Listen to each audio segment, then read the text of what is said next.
দরদ এখনো রিলিজ হতে ইন্ডিয়াতে প্রায় 10-12 দিন বাকি আছে, তার বেশি।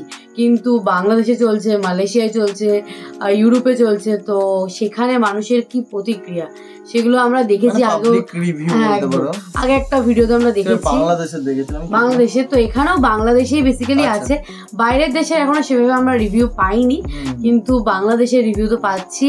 তো মানুষ ঈদে তো অনেক মজার সাথে মুভি দেখে, মানে সাকিব ভাইয়ের মুভি স্পেশালি। বাট ঈদ ছাড়া এখন মুভি চলছে, তো মানুষের কেমন প্রতিক্রিয়া, মুভি দেখে এক্স্যাক্টলি মানুষের কেমন লাগছে, তো আজকে একটা ভিডিওর মাধ্যমে আমরা দেখবো। মিশ্র প্রতিক্রিয়া আই থিঙ্ক আছে, কারোর ভালো লেগেছে, খুব ভালো লেগেছে আছে। তো কে কি বলছে মুভি নিয়ে সেটা এক্স্যাক্টলি আমরা এই ভিডিওতে দেখবো আর শুনবো। তো চলো বেশি দেরি না করে আগে দেখে নিই।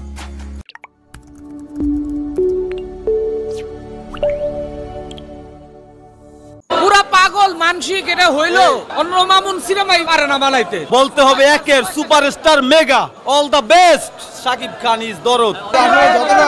যতটা আশা করছিলাম এরকম জামাই ঘরে ঘরে থাকা উচিত। এটা একটু ভালো লাগে না ভাই। না না কোনো মিলই নাই, কাহিনী সুন্দর না, কেমন কাহিনী। এটা ইন্ডিয়ার সিনেমা হইলে সিনেমাটা পাল্টাইতো, এটা পুরো মানে অন্যরকম করছে সিনেমা, উল্টা সিনেমা করছে।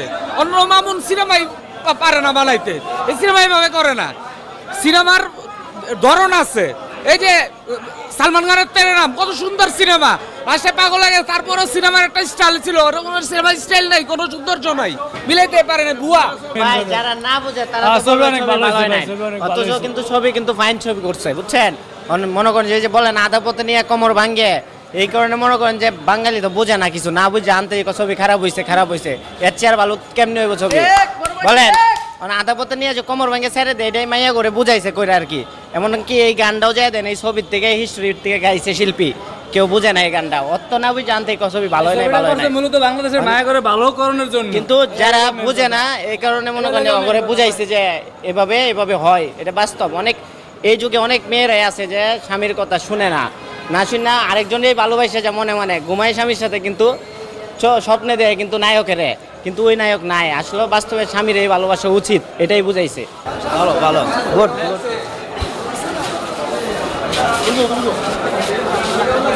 ছিল এটা একটু ভালো লাগে না ভাই। না ভাই আমার কাছে এত ভালো লাগে না। ওকে আমার শাকিব খানকে কিছুটা বলিউডের সালমান খানের মতো লাগে সত্যি, যেটা কজ বাংলাদেশের মধ্যে একমাত্র শাকিব খানের ছবিগুলোই ভালো লাগে, আর কোনো নায়কটা এত ভালো লাগে না। সবগুলো একটা মানে কেমন যেন নেশা করে মতো লাগে। অনেক হার্ড ওয়ার্ক করতে হবে শাকিব খানের মতো, কারণ শাকিব খানের জার্নিটা তো আজকে কালকে না, সে তো এই ছোটবেলা থেকে দেখতেছি শাকিব খানের ছবি। আমার আম্মুরাও মনে হয় দেখছে শাকিব খানের ছবি তাদের টিনেজের সময়। তো ওনার মতো অনেক হার্ড ওয়ার্ক করতে হবে, চেষ্টা থাকতে হবে, পরিশ্রম থাকতে হবে। এই দরদ ভালোবাসা, দরদ মানে ভালোবাসাটা বুঝছি, পাগলামি আছে। কিন্তু এটা রিভেঞ্জ মুভির কারণে আমি বলছি, কেউ মার্ডার হইলে, নিজের কেউ মারা গেলে আমরা রিভেঞ্জটা কিন্তু পরে নেই। আর এটার ক্ষেত্রে কী করতে, রিভেঞ্জটা আগে দেখাইছে, তারপরে যে মানে বলছে যে এইভাবে মারা গেছে। একজন মার্ডার হইলে পরে কিন্তু রিভেঞ্জটা নেয়, এই রিভেঞ্জটা আগে দেখাইছে, তারপরে পুলিশের কাছে যখন স্যালেন্ডার করে তখন বলছে যে এটা হলো যে আমি মার্ডার করছি এই কারণে, আমার ওয়াইফরে এই নির্যাতন করার কারণে, এইটুকুই দেখাইছে। মানে আর কি খালি পার্টটা গেলে চেঞ্জ হয়েছে, তাছাড়া এভারেজ খুব যে একটা ভালো এমনটা না, বাট অভিনয়টা ভালো ছিল সাকিবের, এটা তো মানতেই হবে। মেগাস্টার শাকিব খানের ছবি অলওয়েজ সুন্দর, এবং আমরা আসি অনেক ভালো। কারো পছন্দ না, যেমন আমার কাছে শাকিবের ছবি ভালো লাগে, অল দ্য বেস্ট। শাকিব খানের অভিনয় একের, বলতে হবে একের superstar mega, all the best Shakib Khan is দরদ। হ্যাঁ অনেক সুন্দর হয়েছে, অনেক সুন্দর, অনেক ভালো লাগছে আমার, দুর্দান্ত, অনেক ভালো হয়েছে এবং আরো ভালো দেখতে চাই। হ্যাঁ সিনেমা ফুল ছিল, মোটামুটি ভালো ফুল ছিল, অনেক ছিল দরদ।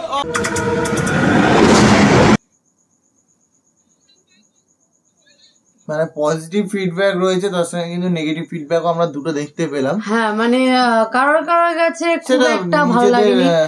তো এটা তো যাদের পার্সপেক্টিভ অবভিয়াসলি, কারণ সবাইয়ের যে সব মুভি বা সব অ্যাক্টিং বা সব স্টোরি ভালো লাগবে এটা কিন্তু নয়, তাহলে তো সবকিছুই হিট হয়ে যেত। অনেক ভালো ভালো মুভি স্টোরি আছে যেটা হয়তো আমাদের ভালো লাগতে পারে বা অন্য কারোর ভালো লাগে, বাট আমাদের ভালো লেগেছে, এরকম হতেই পারে, ম্যান টু ম্যান ভ্যারি করে, তো কোনো ব্যাপার নেই।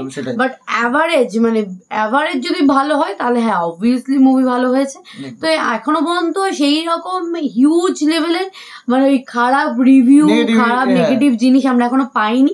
তারপরে তো হচ্ছে আমাদের এখানে রিলিজ হবে 29 তারিখে বলছে, আমরা দেখবো। তুফানের ক্ষেত্রেও অনেকে খারাপ বলেছে, ভালো বলেছে, অনেক কিছু বলেছে। মিশ্র একটা আমরা রিভিউ শুনেছিলাম, বাট তারপরে হলে গিয়ে আমরা দেখেছি আর আমাদের সত্যি ভালো লেগেছে, স্টোরি খারাপ লাগেনি, আমাদের ভালো লেগেছে। স্টোরিটা দুর্দান্ত স্টোরি ছিল তুফানে, মানে একটু হার্টকে করার চেষ্টা করেছিল তুফান, মানে সেই জায়গায় দাঁড়িয়ে মানে টলিউড ইন্ডাস্ট্রি কিংবা বলো আমাদের টলিউড ইন্ডাস্ট্রির মতো বাংলা মুভির ক্ষেত্রে দাঁড়িয়ে তো একটু হার্টকে তো করার চেষ্টা হ্যাঁ ভালো ছিল। আর দরদ কতটা ভালো হবে না কি হবে সেটা তো দেখার পরে বলতে পারবো। আমরা এখন পাবলিক রিভিউ দেখছি, তারা দেখেছে, তারা তাদের নিজস্ব রিভিউ দিচ্ছে, বাট আমাদের রিভিউ দেখতে হলে ব্লগ চ্যানেলটা অবশ্যই সাবস্ক্রাইব করে রাখতে হবে, ফলো করতে হবে, কারণ আমাদের এখানে যবে রিলিজ করবে তারপরে দেখতে যাওয়ার ইচ্ছা আছে। কারণ আমাদের ইচ্ছাটাই ছিল 15 তারিখে রিলিজ করার পরেই যাওয়ার, 15 তারিখে কিংবা 15 তারিখে পরে যাওয়া। বাট এটা খুব খারাপ হলো, তো অবভিয়াসলি মুভি রিলিজ হয়নি, না হলে আর কি করা যাবে, তো যাবেই হবে, তখন ওয়েট করতে হবে, তারপর দেখি কবে যেতে পারি। তারপর একদম। তো চলো এই ভিডিওটা এখানেই শেষ করছি, দেখা হচ্ছে নেক্সট ভিডিওতে, ততক্ষণের জন্য টাটা।